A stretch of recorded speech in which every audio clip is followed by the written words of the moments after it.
Olá, tudo bem com você? Seja muito bem-vindo a mais um capítulo do Mundo Corporativo na CBN, que hoje recebe o palestrante responsável por treinamentos corporativos e educacionais, Gil Casella, que recentemente lançou o livro Atitude e Altitude, uma história sobre convivência, liderança e criatividade. Livro esse publicado pela editora Vozes. Gil Casella, muito bom dia para você e muito obrigado desde já pela sua presença aqui no Mundo Corporativo. Bom dia, Milton. Bom dia, ouvintes da CBN. É um prazer estar aqui. Muito Gil, bom. atitude é tudo? Atitude é parte do processo, mas eu acho que é o grande passo. Mudar o comportamento, buscar uma mudança de comportamento. Agir, mudar, né? Tá, e como é que isso se caracteriza no nosso dia a dia, dentro das corporações, na nossa carreira? Eu acho que a atitude é o ato de colocar a mão na massa. É lógico que a atitude tem que ser organizada. Tem uma série de passos para que a gente se organize e coloque a mão na massa. Tem que ter foco, tem que planejar para colocar essa atitude, tem que saber que tipo de ferramentas que a gente vai utilizar para colocar a mão na massa. Mas a atitude é o passo final, lógico. Foco, focar em quê, o que eu quero mudar, planejamento, como eu vou mudar, que tipo de organização e de ferramenta que eu posso utilizar, e aí sim, colocar a mão na massa de uma maneira firme, para mudar o futuro. Tá, como você costuma dizer nos seus trabalhos, as atitudes são importantes na definição de que em cada pessoa será. É isso? É o seguinte, na minha a opinião que eu tenho, e isso eu venho comprovando isso ao longo dos meus treinamentos, é que, logicamente, muitas pessoas herdam os resultados por uma questão de sorte, talvez, na vida. Mas o que a gente pode fazer é construir o futuro. Então, a atitude é uma forma de construir o futuro, organizar essa construção do futuro, através, sim, como eu disse, colocar a mão na massa, mas de mudar a construção, de construir o próprio caminho. Quando a gente constrói o futuro, a gente cria o caminho para percorrer. É aquela coisa de inventar que é diferente de cair do céu, de herdar, né? Você chamou a atenção logo no início aqui, quando falou de atitude, da necessidade de focar, planejar, etc. Quer dizer que quando você age apenas por impulso, é muito perigoso na sua carreira? Olha, tem risco muito grande. Aliás, tudo tem risco, né? Acho que tudo tem risco. Agora, agir simplesmente por impulso, eu acho que tem que ter um passo anterior, que é o planejamento. O que eu vou fazer? Que decisão que eu vou tomar? Que passos que eu vou tomar? Agora, agir só por impulso, eu acho perigoso. Eu acho bastante perigoso, sim. E como é que então nós devemos nos organizar para ter uma atitude correta e esta ser realmente a chave do sucesso? O livro fala muito sobre isso. Aliás, talvez a gente entre nisso mais profundamente em seguida. Mas ele fala de 5 pessoas que tinham uma certa característica dentro de uma organização, e elas tinham que mudar. O acaso fez com que as pessoas tivessem que tomar atitudes diferentes. O acaso foi, bom, o próprio enredo do livro diz isso.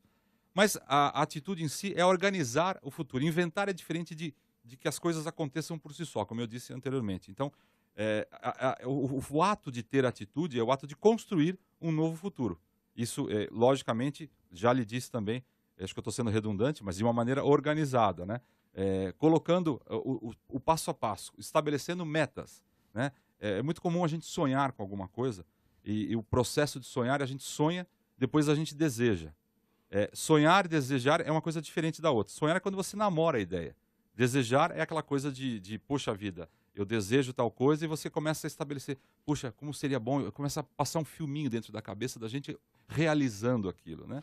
E aí nada acontece se eu não coloco metas. Essas metas quem vai definir sou eu mesmo, para minha vida, para minha carreira, para minha vida pessoal.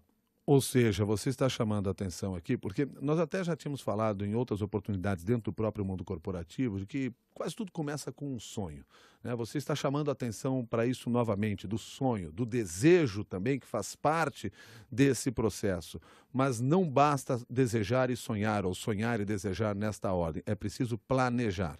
Eu conheço muita gente que sonhou e desejou com uma série de coisas e não realizou. E é muito comum isso, é muito mais comum do que quem realizou. Então, porque as pessoas simplesmente param nessa fase.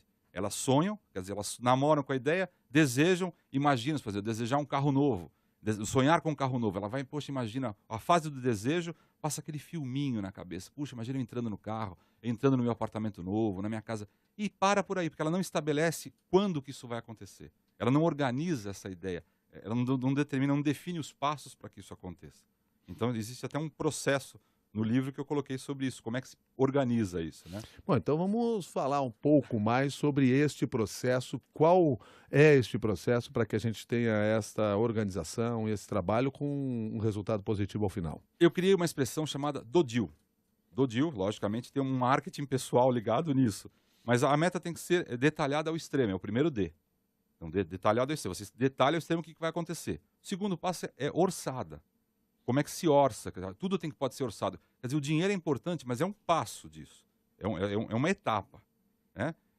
O segundo D, a segunda parte seria, dá para chegar? Será que a minha condição física e financeira me permite atingir aquele objetivo? Ok? O I é importante? Essa meta toca o meu coração? Esse objetivo toca o meu coração? Ou de fato, vamos citar um exemplo tosco, até uma coisa bem simples. Será que eu estou trocando de carro porque o meu vizinho trocou, simplesmente eu quero competir com ele? Será que é importante essa meta? Esse é o I. Aí o primeiro L, no caso, é estabelecer uma data, lá no dia tal. Dia, mês e ano, para que a meta aconteça. Logicamente que chegar no dia tal, se tudo estiver válido e nada acontecer, o DODIL, como o DIL tem 2 L's, te dá mais uma chance de estabelecer mais uma data para que as coisas aconteçam de fato, se tudo estiver válido.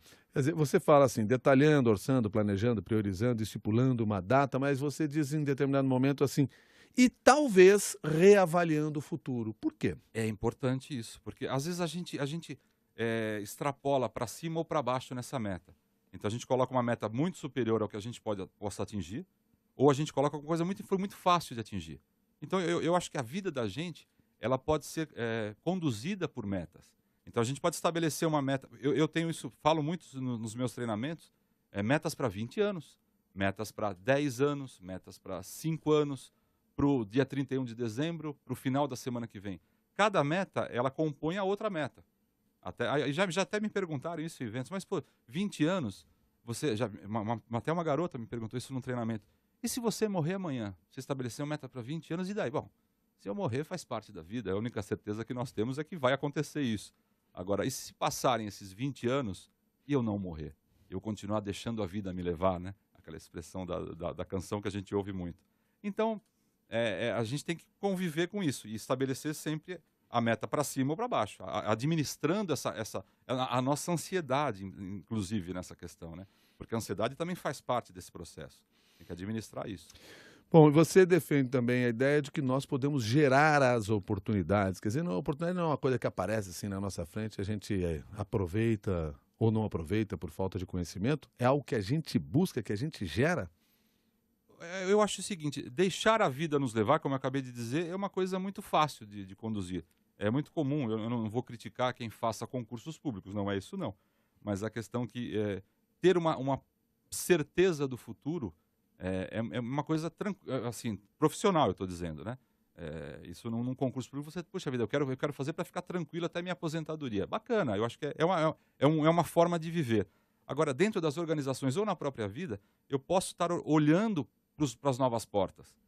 Eu posso estar abrindo novas portas, empreendendo novas situações, criando oportunidades novas dentro do dia a dia corporativo, da própria vida, gerando, inclusive com metas, estipulando metas, né? Isso tem que estar em conforto com a ansiedade pessoal, com o que eu quero ser, com o meu lado pessoal. Eu tenho que estar me sentindo confortável com isso.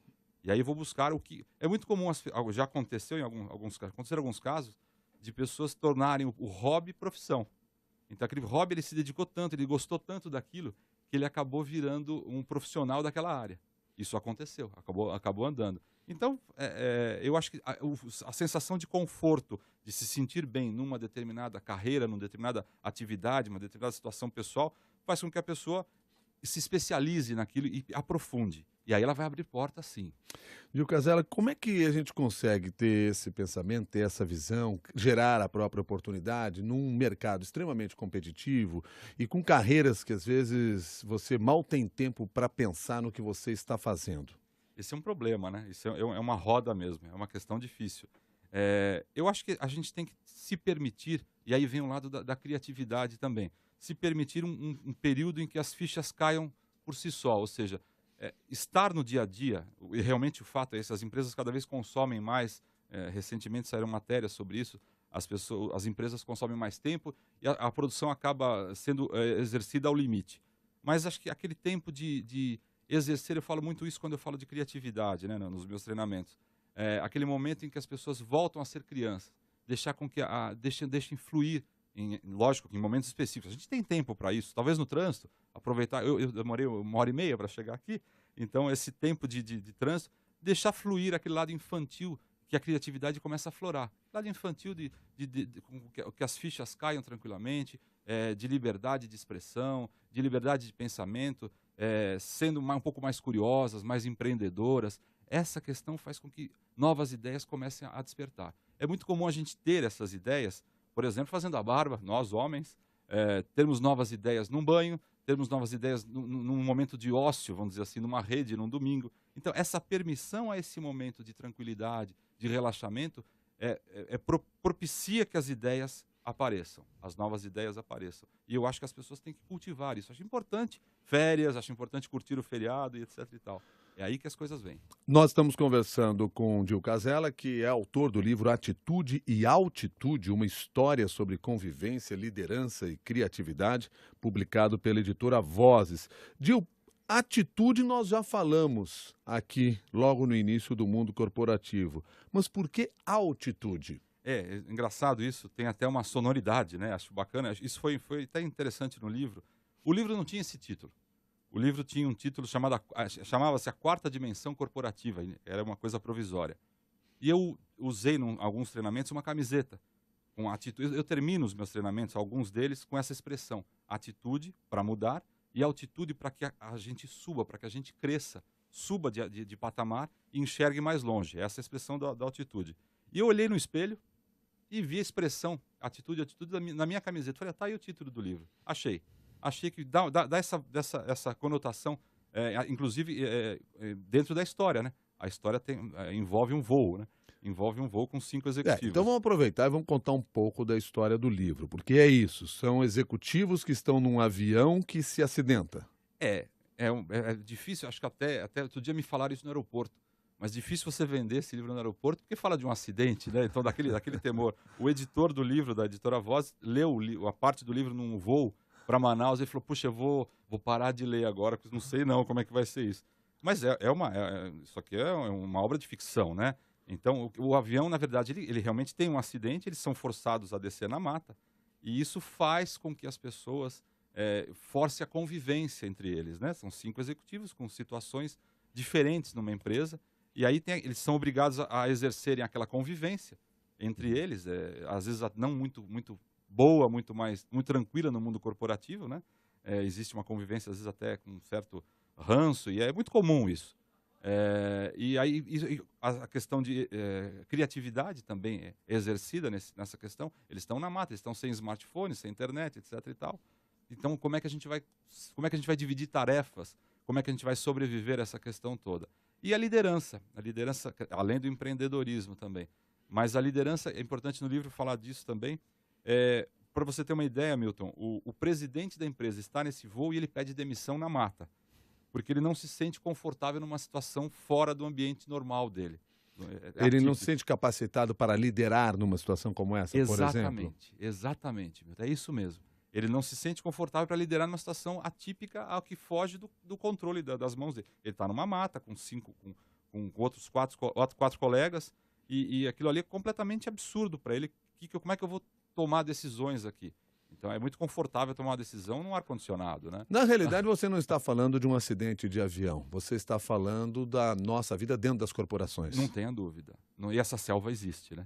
Essa mata existe, e esses comportamentos das pessoas dentro da organização, esse tipo de líder existe e muito, que ele, saindo da zona de conforto, ele realmente não se sente líder, e aí ele começa a exercer outras características, né?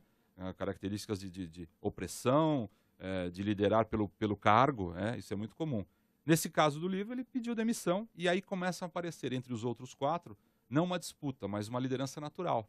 A pessoa que se sente mais confortável naquilo, em condições de tocar o grupo, de organizar o grupo para a sobrevivência e para tentarem sair de lá.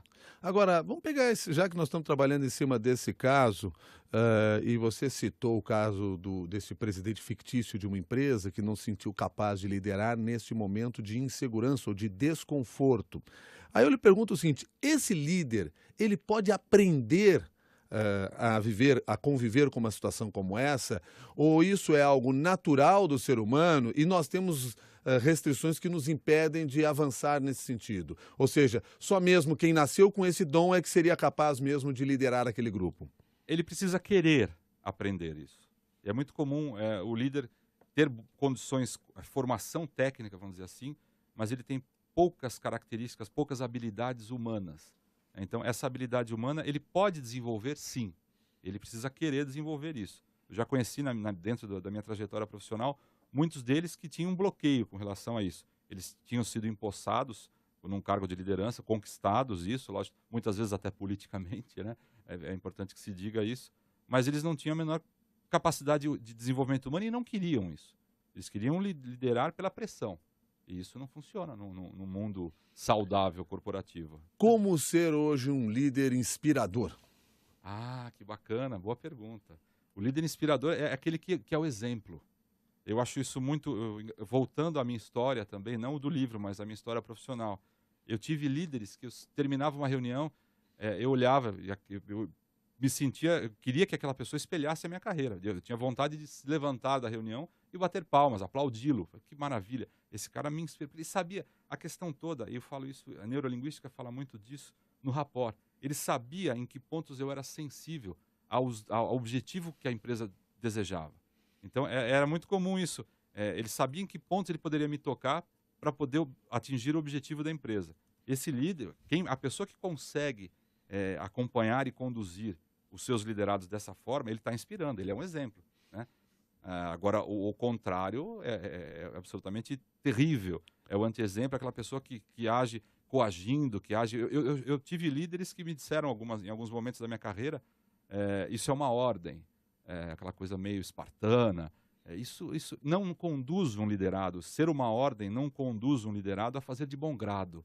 Isso é um fato.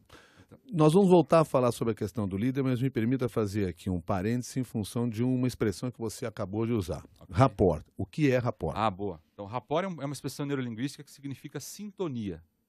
Então, a pessoa significa eu entrar em sintonia com você, em rapport, significa eu acompanhá-lo, por exemplo, vou dar um exemplo, acompanhá-lo talvez numa ideia, numa expressão, acompanhá-lo novamente, e depois eu passo a conduzi-lo. Quando eu entro em sintonia com você, você se sente confortável comigo.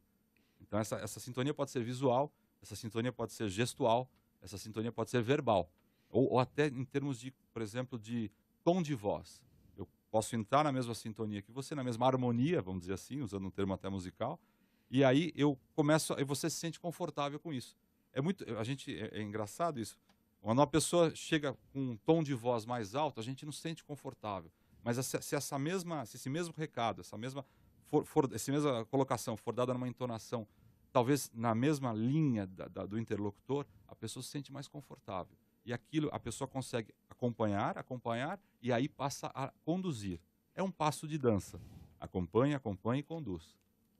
Isso me lembra um estudo de Albert Mehrabian que mostra o impacto da mensagem que nós transmitimos, ou quanto da nossa mensagem impacta as pessoas. E lá ele identifica que 38% desse impacto é provocado pela voz, pela forma como você se expressa na voz. 55% é a expressividade como um todo, 7% a palavra, mas 38% é a voz, a maneira como você... E o comando é pela voz. É pela voz. Exatamente, eu concordo plenamente. Agora, a gente aprende isso, esta habilidade de entrar em sintonia com as pessoas, ou mais uma vez é algo que vem de um lugar qualquer que a gente nunca sabe definir direito o que é?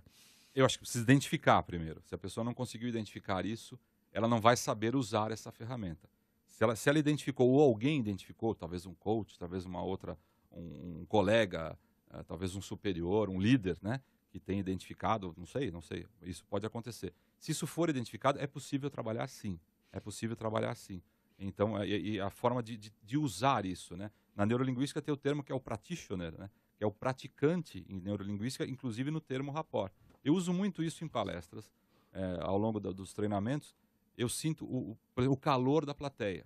Às vezes eu preciso ter uma velocidade de expressão mais rápida e às vezes eu preciso usar um tom mais calmo, mais lento, mas sempre variando. Acho que é importante essa questão. Se eu falar sempre numa mesma entonação, do mesmo jeito, vai ficar chato. Então isso para uma liderança, para vendas inclusive, né? Para vendas é uma questão importante variar isso, usar a expressão, usar essa teatralização, não só da voz, mas do corporal também.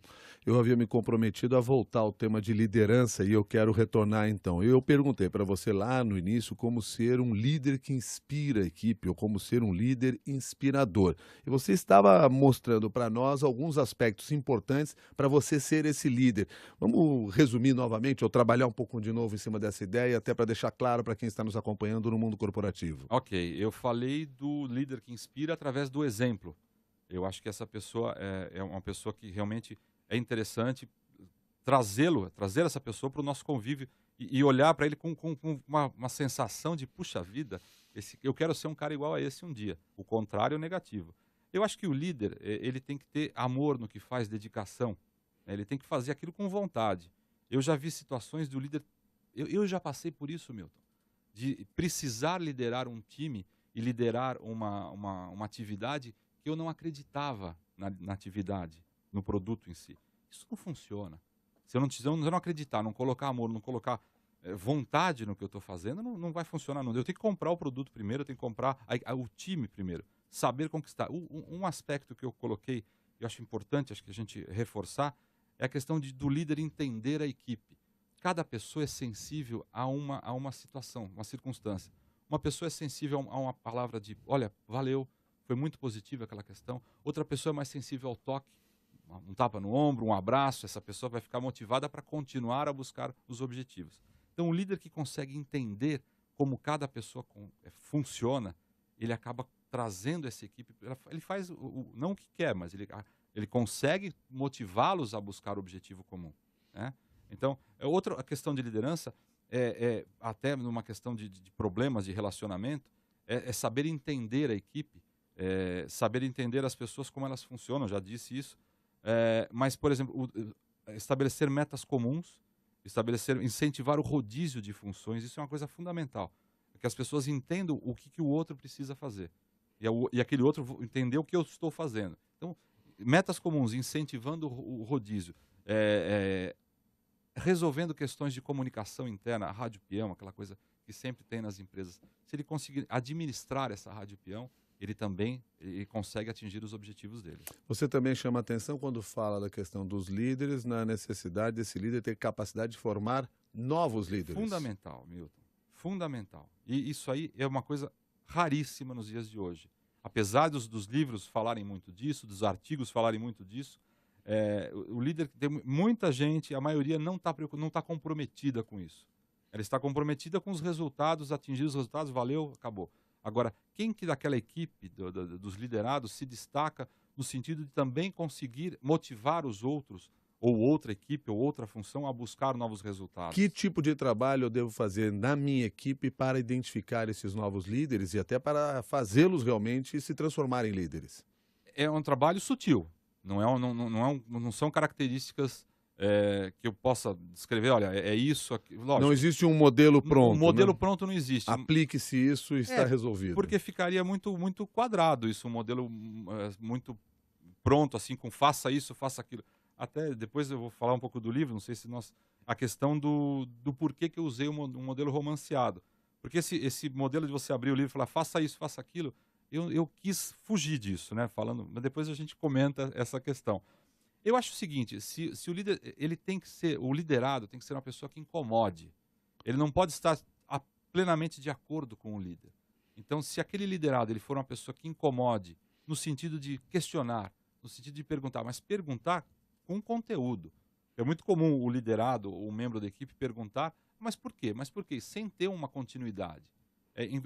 Quando o liderado questiona com um propósito e já com uma ideia de inovação, uma ideia de mudança, essa pessoa que incomoda o líder, é uma pessoa interessante. Se ela tiver características de liderança, comunicação, se ela tiver facilidade de lidar com números, com objetivos. Ela é uma forte candidata a ser um líder no futuro. Você estava chamando a atenção para o fato de por que resolveu seguir pelo caminho romanceado no livro Atitude e Altitude, uma história sobre convivência, liderança e criatividade. Vamos lá, então. Eu achei o seguinte, eu achei que uma forma romanceada conduz o leitor de uma maneira mais leve.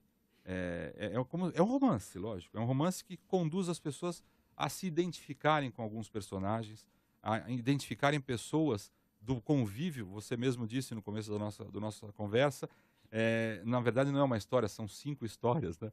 Então, as pessoas até entrarem em sintonia, poxa vida, essa pessoa parece com fulano que trabalha comigo. Eu já tive esse feedback de várias pessoas. Puxa, você esteve na minha empresa?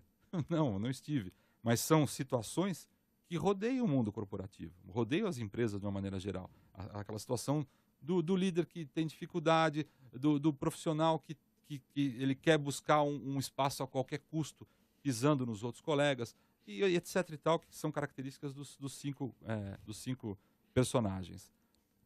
Então eu imagino que ainda acredito que seja uma coisa fácil de ser conduzida, de ser lida, leve. Eu tive pessoas, leitores, que me ligaram, olha, Dio, eu li num sábado. Comecei a ler no sábado de manhã, depois do almoço eu tinha terminado, porque prende.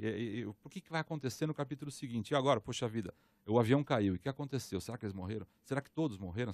E aí os insights vão acontecendo. Então é uma forma, é uma alternativa. Existe até uma tendência no mercado, eu vejo outros colegas entrando nessa mesma linha, o que eu acho positivo. Bom, nós estamos aqui chegando ao final da nossa conversa e eu vou retomar ao início da nossa fala, até para reforçar esta ideia da atitude. O quanto isso é importante na vida, no negócio e na carreira daquele ouvinte que está nos acompanhando agora no mundo corporativo. A atitude é você definir o que quer, né? Ou definir onde quer chegar. Você colocar a mão na massa, como eu disse no começo, e abrir os espaços, abrir as portas para novas oportunidades dentro da empresa, novas oportunidades de carreira. Eu mudei de atividade, mudei de casa, de cidade, como eu lhe disse. Hoje eu moro onde eu sempre quis viver, mas estou sempre ouvindo a CBN pela internet, tá certo? Obrigado. E mudei, porque eu abri essas oportunidades. Eu quis transformar a minha vida através dessas mudanças. Tem um custo nisso, não tenha dúvida. Um custo familiar, tem um custo pessoal. Agora, isso dá um prazer enorme. A gente muda através das buscas das nossas oportunidades. E a gente pode abrir essas portas quando a gente quiser. Logicamente, volto a falar, de uma maneira estruturada. Foco, planejamento, melhores ferramentas e mão na massa. Dio Casella, muito obrigado pela sua gentileza de conversar conosco aqui no Mundo Corporativo. Até uma nova oportunidade. Prazer é todo meu. Obrigado, Milton. Obrigado, ouvintes. Dio Casella é palestrante, responsável por treinamentos corporativos e educacionais e também autor do livro Atitude e Altitude, o livro que conta histórias sobre convivência, liderança e criatividade e que foi publicado pela editora Vozes. A você que nos acompanha aqui no Mundo Corporativo, obrigado pela sua participação. E até uma próxima oportunidade.